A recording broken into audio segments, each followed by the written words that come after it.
Guys, isi-share ko sa inyo ang isa sa mga natutunan ko dito sa Taiwan na luto. Bali, tinuruan lang din naman ako ng anak. Ayun guys. Ayun guys. At ito na naman tayo. At may gagawin na naman tayong video today.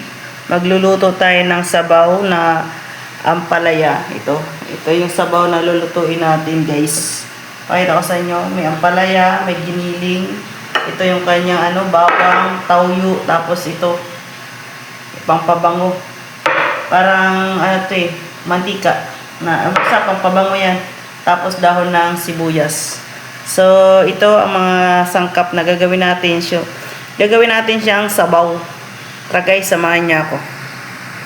Paano ang paggawa? Tuturo ko sa inyo. Dito ko lang naman din to natutunan sa Taiwan.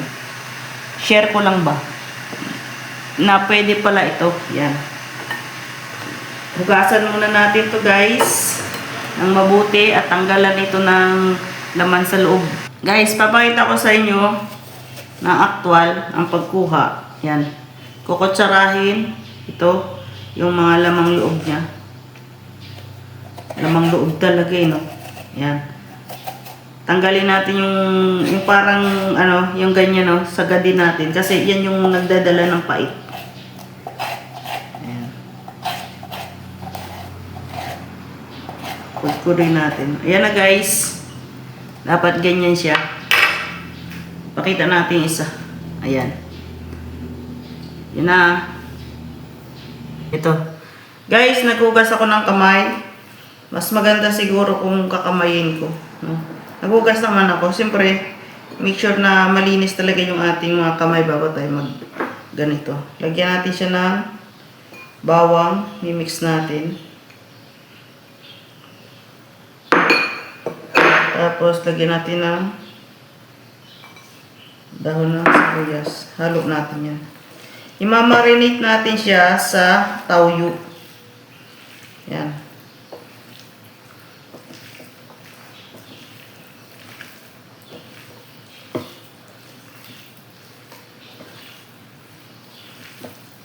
Wala akong gloves na Hindi ko alam yung saan na kasi yung gloves ko, hindi ko na makita. Yan guys. Siyempre, make sure na your hands is very clean. Pero kapag naglagay tayo ng toyo, parang gusto kong magkutsara, gawin ko, anuhan ko ng kutsara, haluin. Wait lang guys, subas na yung kamay.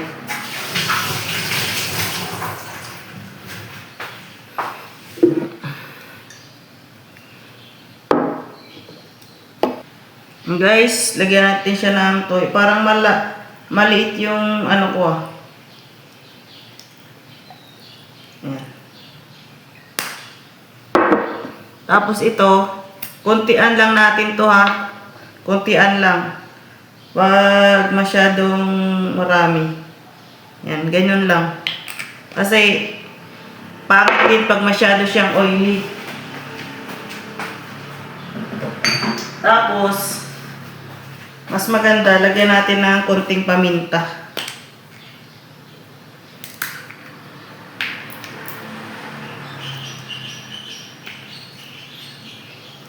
Bago pa yung paminta.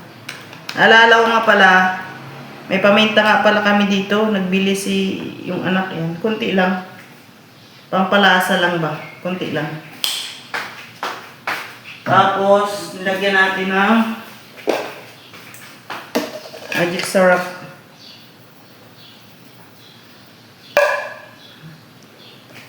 Kunti lang guys. Puro kunti lang.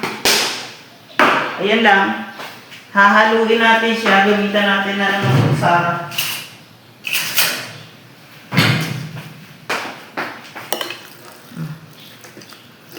Imimix ko siya. Tapos, marinate ko lang siya ng siguro. Pamemerindahin ko si ama kahit mga half hours. Yan. Ang bango. Lalong nagpabango itong ginamit natin na to. Hindi ko alam kung ano to guys.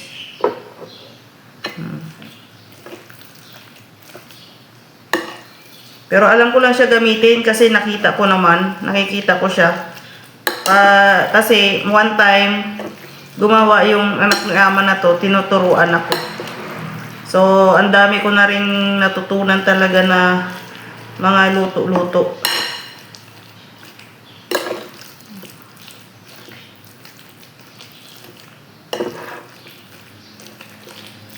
Parang wala akong short video na to guys pang Facebook earring. Wala yung isa kong stand guys.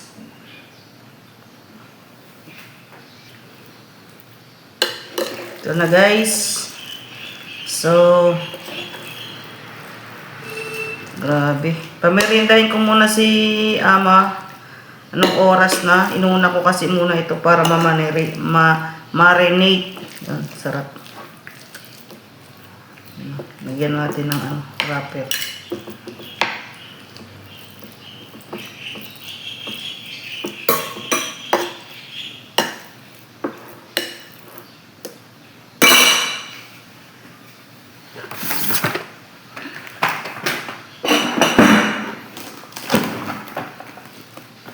Marunong din ako magluto ngayon Ito, natutunan ko lang naman ito sa kanila. Siguro hindi naman ganun ako ka-perfect, pero pwede na din. At siyempre hindi naman tayo Taiwanese. At kanilang recipe naman yan. At ilalagay natin siya sa ref. Guys, ito na yung minarinate natin kanina. Ito.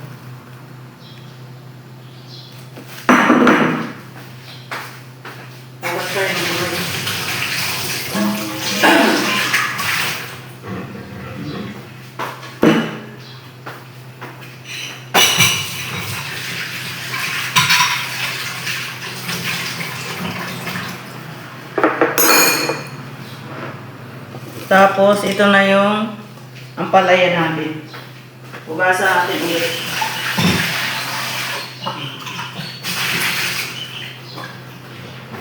Para siguradong malinis.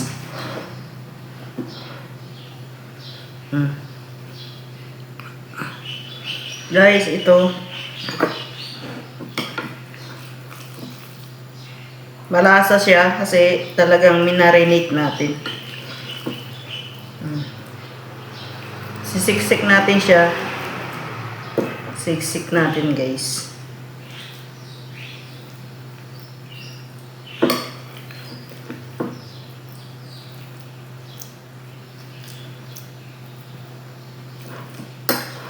Ang sarap na to. Ang sarap.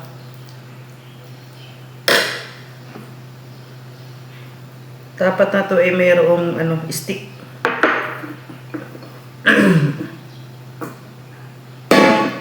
Hindi natin siya ilalagay.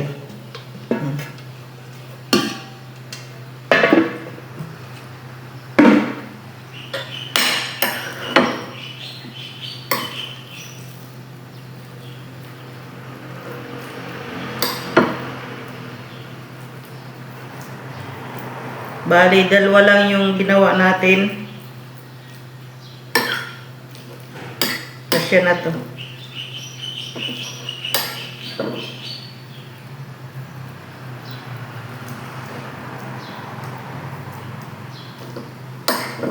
Sobrang malasa guys. Sobrang malasa siya.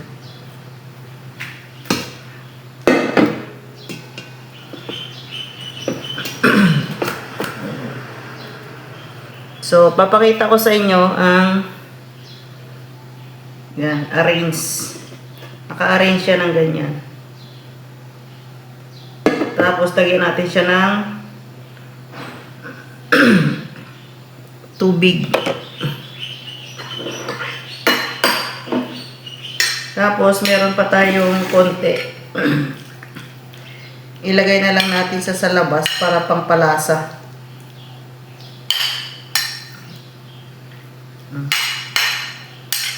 Kasya pa kaya ito sa isa. Sa tingin nyo guys. Pero lagay ko na lang siya sa gilid. O kaya, may gagawin ako. Itatabi ko muna siya para may paggagamitan pa ako. Uy, nalaglag. No? May paggagamitan pa ako. Itatabi ko na lang. Sayang din kasi. parang may gusto akong gawin. Ihalo ko pa sana. O kaya gawin kong patty. Ano ba? Sa tingin nyo guys? Kasi marinated na ito. Malasa. Pero halo ko na lang. Para ilagay ko na lang sa labas ba? Ilagay ko na lang sa labas. Para sigurado na mas malasa. Tapos, hindi ko alam, hindi ko natandaan kung nilalagyan pa namin siya ng tubig bago isa lang sa tingko kasi daw masunog man kundi lagyan. Pero I think na magtutubig din kasi yung meat eh.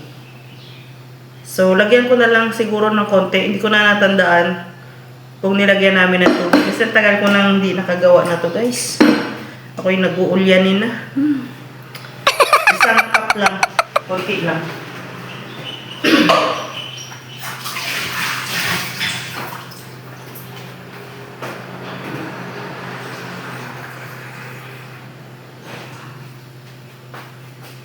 Isang ganito lang guys. Para hindi lang siya masunog ba.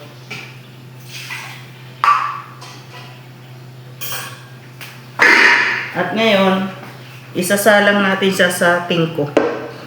Alright, salang natin siya sa tingko. Guys, check na natin. Ayun.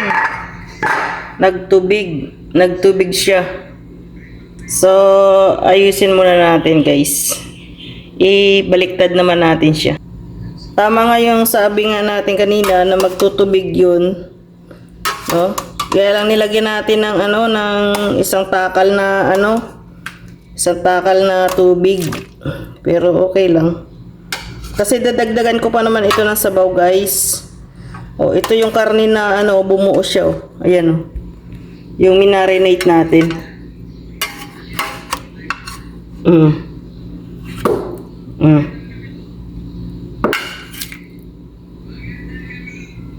Ayan.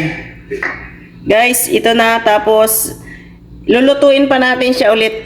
Wait lang. Lagyan natin ulit ng tubig tong tingko. Isang pakal ulit. Tapos, isa pang luto. Yun guys. Takpan natin siya ulit at lulutuin. Yan.